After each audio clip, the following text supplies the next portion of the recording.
iQOO Neo 10 ফোনটা কিছুদিন হলো বাংলাদেশ মার্কেটে লঞ্চ হয়েছে। ফোনটির ডিসপ্লে সেকশন অনেক ভালো। ফোনটির প্রসেসর সেকশন আছে স্ন্যাপড্রাগন 8 Gen 3।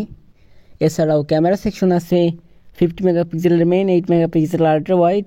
আর এই ফোনটার দাম হলো অ্যারাউন্ড 40K, অর্থাৎ 40,000 টাকার আশেপাশে।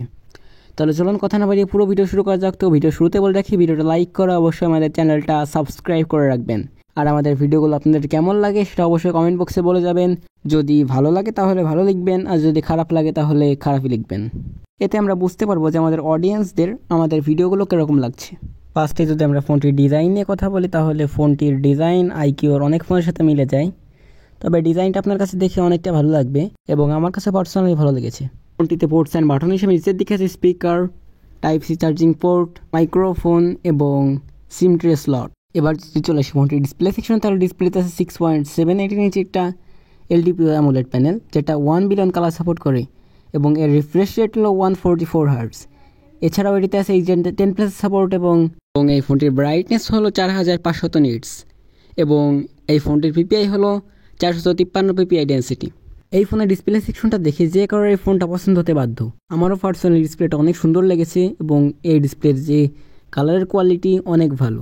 তাহলে চলুন এবার ডিসপ্লে ছেড়ে পারফরমেন্স সেকশনে আসা যাক। এই ফোনটিতে প্রসেসর হিসেবে আছে স্ন্যাপড্রাগন 8 Gen 3। তাই স্ন্যাপড্রাগন 8 Gen 3 তাহলে 40,000 টাকা বাজেটে চলে আসলো। আমরা 40,000 টাকার বিভিন্ন ফোনে কিন্তু স্ন্যাপড্রাগন 8 Gen 3 পাচ্ছি। এটা কিন্তু অনেক ভালো বিষয়, কারণ মিড রেঞ্জের ফোনগুলো এখন সকল ফ্ল্যাগশিপ ফোনের সমান পারফরমেন্স দেবে। ফোনটির গিগাবাইটের স্কোর হলো সিঙ্গেল করে 2225 এবং মাল্টি করে 6724।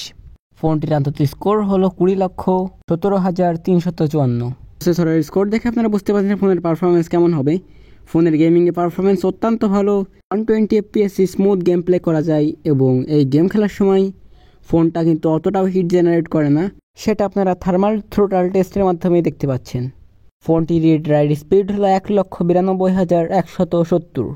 পারফরমেন্স সেকশন তো হলো, তাহলে চলে আসা যাক ক্যামেরা সেকশনে। ফোনটিতে ক্যামেরা হিসেবে আছে দুটো ক্যামেরা। মেন ক্যামেরা 50 মেগাপিক্সেল এবং তার সাথে আছে একটি সহকারী সেন্সর 8 মেগাপিক্সেলের আলট্রা ওয়াইড সেন্সর। আর এই ফোনের মেন ক্যামেরার ছবির যে কোয়ালিটি, সেটা আপনারা নিজেরাই দেখে বলুন কতটা সুন্দর লাগছে। কালারটি একটু ভাইব্রেট করে প্রেজেন্ট করলেও দেখতে ম্যাক্সিমামটাই ভালো লাগে। ফোনটির ফ্রন্ট ক্যামেরা হচ্ছে 16 মেগাপিক্সেলের। ফোনটিতে ব্যাটারি হিসেবে আছে 6100 mAh ব্যাটারি এবং এই ফোনের যে চার্জ, সেটা আপনি হেভি ইউজার হলে একদিনে শেষ করতে পারবেন না এবং যদি নর্মাল ইউজার হন তাহলে ইজিলি 2 থেকে 3 দিন চলে যাবে। এই ফোনটিতে চার্জার হিসেবে আছে একটা 120 ওয়াটের চার্জার, যে চার্জারটা দিয়ে এই ফোনটাকে ফুল চার্জ করতে লাগে মোটামুটি 39 থেকে 41 মিনিটের মতো। ফোনটিতে অ্যান্ড্রয়েড ভার্সন হিসেবে আছে বেস্টেবল অ্যান্ড্রয়েড 15 এবং জানা গেছে এই ফোনটিতে মোটামুটি 4 বছরের অ্যান্ড্রয়েড আপডেট পাওয়া যাবে। আর iQOOর এই ফোনটা বসে চাইনিজ ভেরিয়েন্টের হওয়ার পরেও কিন্তু এই ফোনটাই গুগল ম্যাপ বা ফ্রুট পান্ডার মতো কোনো অ্যাপসে সমস্যা হচ্ছিল না, সব কিছু ঠিকঠাক কাজ করছিল। তবে এই ফোনটিতে না একটু সমস্যা দেখা যাচ্ছে, সেটা হলো ফোনটিতে অডিও কলে কথা বলার সময় মাঝে মাঝে নেটওয়ার্কের সমস্যা হচ্ছে। তো সিম্পলি এটা হতে পারে এরিয়া ভেদে, অর্থাৎ আপনার এরিয়ায় টাওয়ার যদি দূরে থাকে তাহলে নেটের সমস্যা হতে পারে, আর কাছে থাকলে অবশ্যই সমস্যা হবে না। আর এই ফোনটির অপারেটিং সিস্টেম হিসেবে আছে ম্যাজিকOS 4.0। তো বন্ধুরা, 40,000 টাকা বাজেট অনুযায়ী ফোনটা কিন্তু ভালোই।